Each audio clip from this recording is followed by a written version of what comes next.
For more than 35 years, I have been a registered voter and I have been casting my vote. To this day, months later, I still don't know why my vote was being challenged. From The Atlantic, this is Autocracy in America. I'm Anne Applebaum. This season, we've been talking about the Trump administration's unprecedented accumulation of power. But we're still missing one piece of the story: the elections themselves. We've heard people talk about how they fear soldiers on the streets could intimidate voters, or how crypto barons could try to manipulate campaigns. But the Trump White House is also very interested in elections, how voters are registered, how they vote, how those votes are counted. Across the country, state governors and legislators, sometimes inspired by Trump's false claims about the 2020 elections, are enacting new voter ID rules. They're changing registration requirements and crafting lists of voters to purge from the rolls. Dawn Baldwin Gibson is a pastor in New Bern, North Carolina. She's one of more than 60,000 North Carolina voters who had the legitimacy of their vote challenged in 2024. One of the races on the ballot was for the North Carolina Supreme Court.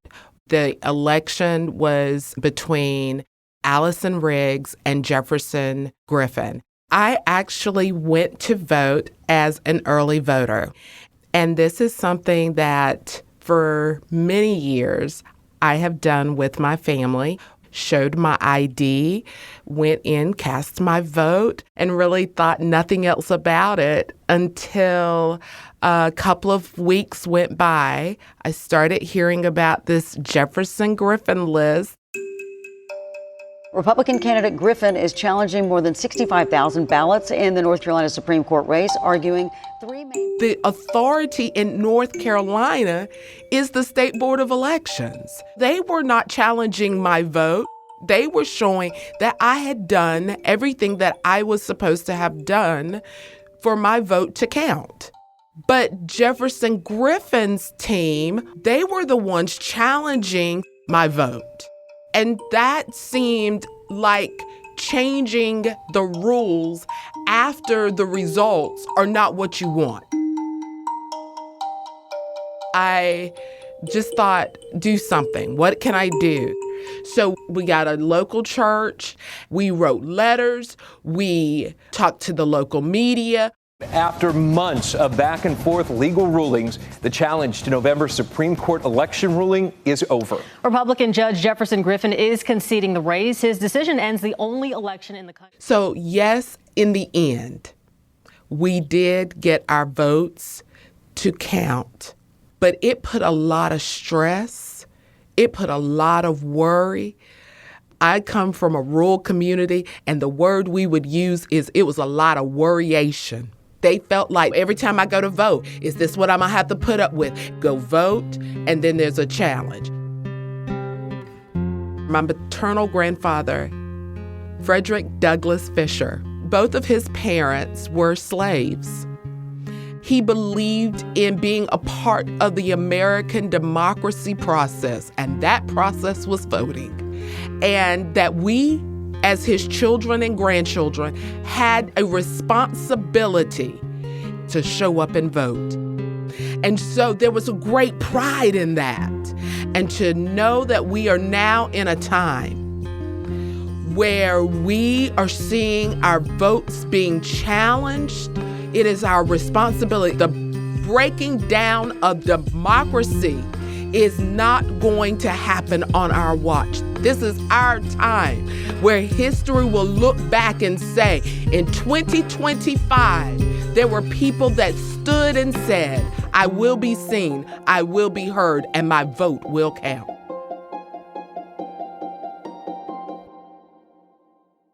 Voter suppression is one of the core tools of authoritarianism. It is how you shift from democracy to autocracy. And for millions of Americans, it's about to become the norm. Stacey Abrams is one of the leading experts on the topic of voter registration and voter suppression. Her work has helped me understand that voter suppression isn't a single thing or law, but rather 1,000 little cuts and changes, maybe designed to discourage just a few voters, but which can make a big difference when elections are as close as ours. She's the founder of Fair Fight, the voting rights organization, and she twice ran for governor of Georgia. She's also the lead organizer of a campaign to fight authoritarianism called the 10 Steps Campaign. Stacey, what do you make of Dawn's story? There are three components to voter suppression. Can you register and stay on the rolls? Can you cast a ballot? And does that ballot get counted? And what she is describing is that third barrier. What we have seen happen over the last decade and a half since the erosion of the Voting Rights Act is this wholesale attack on all three of those points of entry to democracy. Can you register and stay on the rolls? Can you cast a ballot? She covered both of those hurdles, but she got tripped up by does your ballot count? And in Georgia, in Texas, across this country, in Florida, North Carolina, we are watching this dramatic acceleration of voter suppression. And sadly, it is going to be the most effective tool used by authoritarians to thwart the will of the people in the next few years. Okay, let's start with gerrymandering, the redrawing of voter district boundaries. It's a topic that's not remotely new in America. The word itself comes from Eldridge Gerry, who, while governor of Massachusetts in 1812, designed a voting district that supposedly looked like a salamander, hence gerrymander. So it's a very old practice. But this year, I think for the first time, we have an American president who has asked state governors to create new voter districts and even put quite heavy pressure on some of them in order to give his party an advantage in the midterm. So that makes this a national project as opposed to something that happens locally. And it's also out of season and out of order because usually voter boundary changes are made after a census. Now, Governor Abbott of Texas has already agreed to change boundaries in Texas, even without a census. Am I right that this is new, that the federal government's involvement in this is different and maybe more dangerous? There have been maps that get redrawn in between census years, in between redistricting, but those had been exclusively court-ordered. When lines are drawn that did not conform, the court would take some time to look at these maps. Georgia, almost every single cycle after the Voting Rights Act, had to have its maps adjudicated by a court. And that was true for a lot of southern states. And so it is not the case that there had never been redrawn districts. It had usually been that those districts were redrawn because the court said you didn't do it right the first time. But what we are seeing now and what you've just described is unprecedented. We have never had a president of the United States explicitly state that the line should be redrawn not based on population, but based on voter outcome. And when you do that, when you decide that the districts are not designed to allow voters to elect their leaders, it is designed to allow leaders to elect their voters, that is a shift of power. And it is exactly what redistricting is designed to preclude. What do you make of the response of Governor Newsom to the Texas redistricting? You know, he responded that if this was going to be a federal government project, that he was going to also make it a project in California. He held a referendum that has allowed California to also redistrict. I mean, is this just perpetuating the unfairness, or is this a legitimate response? It is a legitimate response because we are in illegitimate times. What is unique in this moment is how aggressively one political party is leveraging this and the ends to which it is being used, which is to overthrow democracy and to install an authoritarian regime. So that is a distinction that is incredibly important if we're going to understand what Newsom did. When Trump said that he wanted to redraw those districts, when Abbott complied, when Missouri complied, when North Carolina complied, what they were doing was explicitly trying to strip power away from certain voters. And what Gavin Newsom understands is that performative pragmatism is not the response. This is an open battle for the kind of government we're going to have. And what he did was not advance the cause of Democrats. He nullified the advance of authoritarianism. We are going to either win or lose democracy in the next few years. And so I think it's important for us not to think about this in the normative terms of political debate that we tend to have, one party versus the other. You and I both know that autocracies and authoritarian regimes have elections. Venezuela has elections, Russia has elections.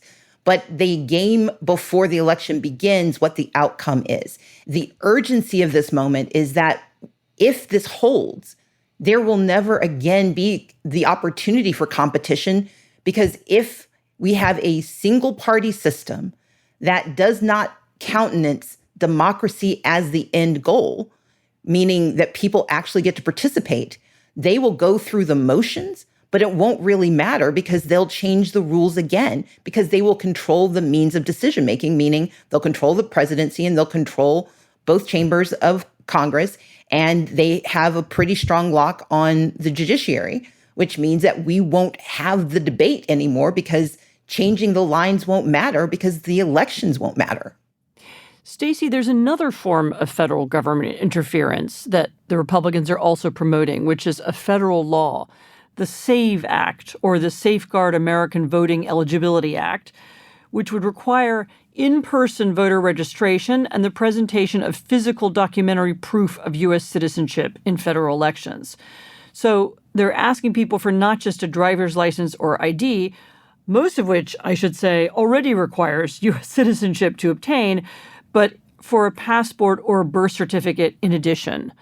And this creates an extra hurdle that people might not think about or they might not remember to do before the election.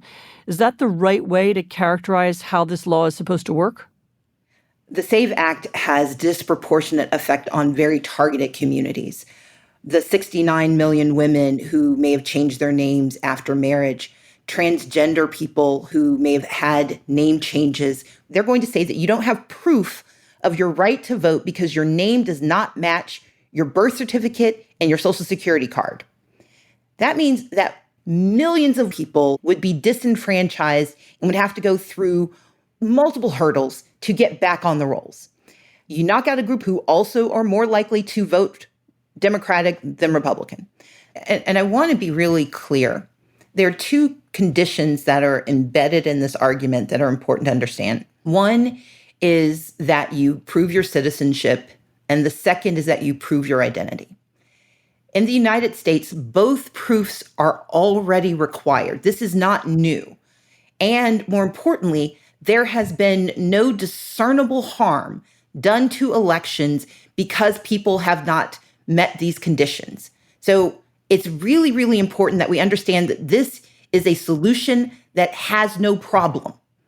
Republicans and Democrats both acknowledge. In fact, there was a report that came out after the 2020 election. We don't have voter fraud in this country. It's hard enough getting people to vote. People don't really engage in trying to vote more than once. And people who do not have the right to vote, it is an extraordinary rarity that they will try. Right. So there was no problem of non-citizens voting. There's no problem with non-citizen voting. There's no problem of non-ID voting. You have always had to prove who you are to cast a ballot. The issue was not, did you have to prove it? It was, how did you prove it? Does this requirement affect other groups? What about Black voters? Well, if you were born in the United States during Jim Crow and you were Black, you were legally not permitted to be born in a hospital, which meant that the birth certificate that you got was filed with the county, but it was not the original birth certificate from the hospital. So Black people, thousands and thousands of Black people, do not have an original birth certificate. 146 million Americans do not have a passport. Working class and low-income Americans tend not to have that paperwork. And if they do, it's not easily accessible. And so that is why in the US, we've created systems to allow you to prove your citizenship in other ways. And by changing those rules, you are lining up communities that will not be able to participate in elections. Would the lack of participation not also hurt Republicans? Again, there are a lot of Republicans who presumably don't have passports and don't have birth certificates. It does. And that's one of the reasons I think this should be a bipartisan fight. Because when you try to break democracy by targeting one community, the problem is you break it for everyone. And so they are willing to risk it because they think it will help them more than it will hurt them. And the reason it matters is that when you tell the average person you're not allowed to vote, they're going to get mad, but it's unlikely that they're going to go to court to force the issue. And in a year and in a nation where margins of thousands of voters, not millions of voters, decide the outcome, if the federal government controls that data, if they can manipulate that information, they can then start to attack thousands and thousands of voters and win on the margins, not by actually winning the election, but by forcing voter suppression to lead people to simply not bother trying. And that has the same effect as not voting. I also want to talk about your own experience with this. So after you ran for governor of Georgia in 2018, you raised a lot of questions about whether voter suppression tactics by your opponent had influenced the race. You sued. And of course, you acknowledged the outcome of the race in the end, that he would be governor, and you wouldn't. But there was a nuance to your position that opened you up for criticism. I wonder if you could explain the nuance. The tradition in politics is that once an election is over, you use the word concede. And as someone who is not only a lawyer, but also a writer, words matter to me. They have meaning, they have heft. But I'm also the daughter of two civil rights activists. My father was arrested when he was 14, registering Black people to vote in Mississippi. And so I take very seriously, and it has been my life's work since I was 17 to focus on the access to democracy that is contained within the right to vote. And so when I gave my speech on the night that we realized, despite the very clear and unambiguous voter suppression tactics leveraged by my opponent, I said he won. I was very clear about that. I said he was going to be governor. I was not. But I refused to use the word concede because concession in that statement meant to say that the system that he leveraged was true or correct or proper. And I could not in good conscience say that. I never once questioned whether or not he became the governor. I questioned the system that allowed him and his cohorts to block access to the right to vote for thousands and thousands of Georgians. And because I refused to use the word concede, it became weaponized. But I never once filed a suit to make myself governor. I never once filed a personal suit trying to dislodge him. Every lawsuit that was filed was about the system itself. It was never going to solve the problem of me not winning. It was always in service of how do we ensure that voters have their rights protected. Right. And so that's very different from the 2020 campaign when Donald Trump tried to overthrow the result of an election.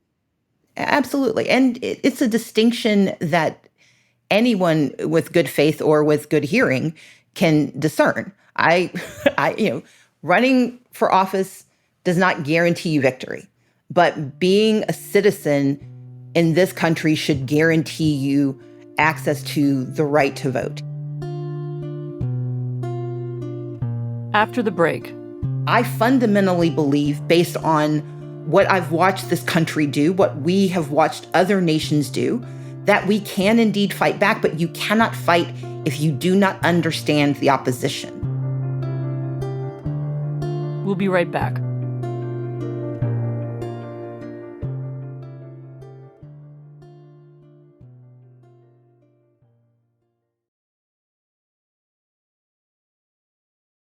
Stacey, it's illogical to think that illegal immigrants are eagerly voting in American elections, and there is no evidence that they do. Why would they want to attract that kind of attention from the government? Nevertheless, the administration, the Republican Party, MAGA media have been talking for years and years and years, actually, about illegal immigrants voting, even, as you say, proposing legislation to prevent it. Is this because they genuinely fear illegal voters? Or does it have a different purpose? Maybe the point is to create hysteria about an unfair election in advance, just in case the Republicans lose. That would give them an excuse to refuse to swear in new members of Congress. Or maybe they want to intimidate legal voters. Lies work. Lies are a very effective deterrent for voter participation. But there's also the micro issue. When people think that they might be arrested if they show up, then they won't vote. If people believe that there is some harm they will face, they won't show up. When people think that it is going to be too hard, when they think that it is going to be dangerous, they don't vote. So let's look at New Jersey in 1981. New Jersey had a tendency to have armed folks standing in the polling places where Black people were voting. And based on that behavior, they were actually denied, the Republicans were denied the right to do election observation for 30 years. The reason it became so important was that people would say, I'm not going to vote because I could be arrested. Not that they had done something wrong, but they were afraid of being arrested because you had law enforcement patrolling voting places. I mean, look, it's the establishment of ICE as a kind of paramilitary, a federal police that's not just used to enforce the law, but to intimidate people, as well as the decision to send the National Guard into American cities has already got one governor, Governor Pritzker of Illinois, to say that these decisions are not just about fighting crime or public safety, but about creating a pretext to send armed military troops into communities now or during the 2026 election. So it sounds like you think that's a possibility. I think it's a likelihood because we've seen it happen. In Georgia, Hancock County, deputy sheriffs followed Black men home. And that behavior was so egregious that Black men started calling the county saying, please take my name off of the voting rolls because I don't want the sheriff coming back to my house. That was a decade ago. We know that when people are afraid, they will do what they can to protect themselves and their families.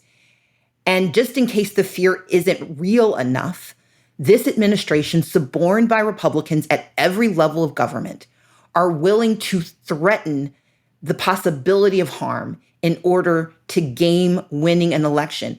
And the reason they're doing this so aggressively is because they believe that if they can do this, they will control every level of government and every lever of power. Authoritarianism isn't about winning a single election. It is about dismantling a democratic system and installing a system that lacks accountability and has unchecked power. That's what they're after. And we cannot be so naive as to think that this is just about who wins a race. This is about who wins America. I thought that it was illegal for armed troops, certainly military, to be anywhere near polling booths on Election Day. Is that not the case? I will say it this way. It's illegal if you know them, but let's be clear. There are only a few places ICE is not permitted to go. And because they are masked, because they are unidentified, it is not just the actual harm, it's the specter of harm.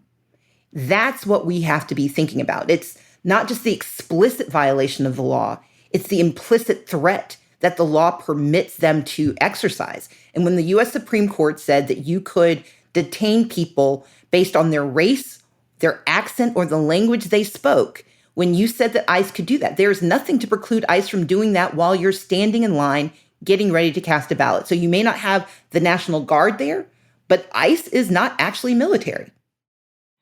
I want to move way upstream in this discussion of elections from the actual voting to the culture of election information and voter engagement. Here's an example. TikTok may be about to change from Chinese ownership to U.S. ownership, and the new owners are, or could be, U.S. billionaires who are friendly to Trump. And we know that TikTok is one of the main sources of political information for young people. Do you think that this change in ownership could be deliberately designed to alter perceptions of the coming campaign, to change how people feel about the candidates? Is this something that counts as election interference? And if so, how do we think about it? Not only is it possible, it is highly likely. Half of young people get their news right now from TikTok and YouTube. Voting is as much a cultural event as it is a practical one. I vote in part because my parents used to take us with them to vote. I watched my parents vote in every election. It was part of our culture. We knew that voting was an important thing to do. There's a young woman, Asosa Osa, who started an organization called Onyx Impact, and she has done extraordinary research into how disinformation intentionally targeted Black people. It works as a voter suppression tool. So to convince them not to vote. To convince them not to vote, or that their votes don't matter, or that the vote that they have taken is somehow being manipulated. And it works. If you have conversations with those in the Latino population, they will tell you about the very subtle language that got inserted into conversations that they were listening to on the radio that reminded them that their participation would be akin to supporting a regime that their families escaped from a decade before. And so, yes, culture is absolutely upstream, but when it floods the zone, it changes outcomes. Stacey, this is the last episode in a season that's been exploring the administration's power grab from several angles. We've noted this is not just arming ICE and sending the National Guard to cities. It's not just the construction of a biased civil service. It's not just the reshaping of culture and science, and it's not just the direction of cryptocurrency profits to congressional campaigns. It's all of these things put together. How should listeners think about the defense of democracy, given these many strands of action? Is it a state-by-state effort? Is it issue by issue? Should we have a unified national approach? So the Constitution gives oversight of elections to state government. We don't have a single democracy. We have 50 plus different democracies operating at any given moment. And so, yes, part of the solution is going to be a state and local solution, because the ripple effects of this will reach every level of government. We may be having conversations about Congress, but we've got to understand that this will affect city councils and school boards and county commissioners and state legislatures. It will affect everything that government is responsible for delivering or not delivering. And so we have to have a localized response. That means more people have to volunteer to be poll watchers. More people have to organize to ensure that their communities understand what the votes actually count towards. The young woman at the top of this conversation from North Carolina, she got it. That it wasn't just about whether or not a Supreme Court justice in North Carolina got seated. It was whether or not kids in that school were going to get lunch, because the elections that are happening decide how do we respond to SNAP benefits being cut? How do we respond to the ACA subsidies being diminished? How do we respond to disabled veterans being fired from their jobs because of the anti-DEI executive orders? Those are all of a piece. And so we have to have a multi-layered, multi-pronged response to what is a multi-layered, multi-pronged attack. But I fundamentally believe, based on what I've watched this country do, what we have watched other nations do, that we can indeed fight back, but you cannot fight if you do not understand the opposition. We could win, but we are very, very, very likely to lose if we keep treating this as business as usual. This is not about whether this Democrat wins or that Republican wins. This is about whether democracy wins or authoritarianism wins. Thank you so much, Stacey Abrams. Thank you for having me. And thank you all for listening. I hope that you've also concluded that this is not business as usual. The Trump administration is making deep changes to our political system and to the nature of our government. They are doing so with an eye towards tilting the playing field, shaping the elections in November and, of course, the next presidential election in 2028. If we want to keep our elections free and fair, not just this time, but into the future, all of us will have to pay attention, take part, join campaigns, learn about local candidates, communicate with others, and vote. We don't want this to be the last chance. Autocracy in America is produced by Arlene Arevalo, Natalie Brennan, and Jocelyn Frank. Editing by Dave Shaw. Rob Smirciak engineered and provided original music. Fact-checking by Enna Alvarado and Sam Fentress. Claudine Abaid is the executive producer of Atlantic Audio, and Andrea Valdez is our managing editor. I'm Anne Applebaum.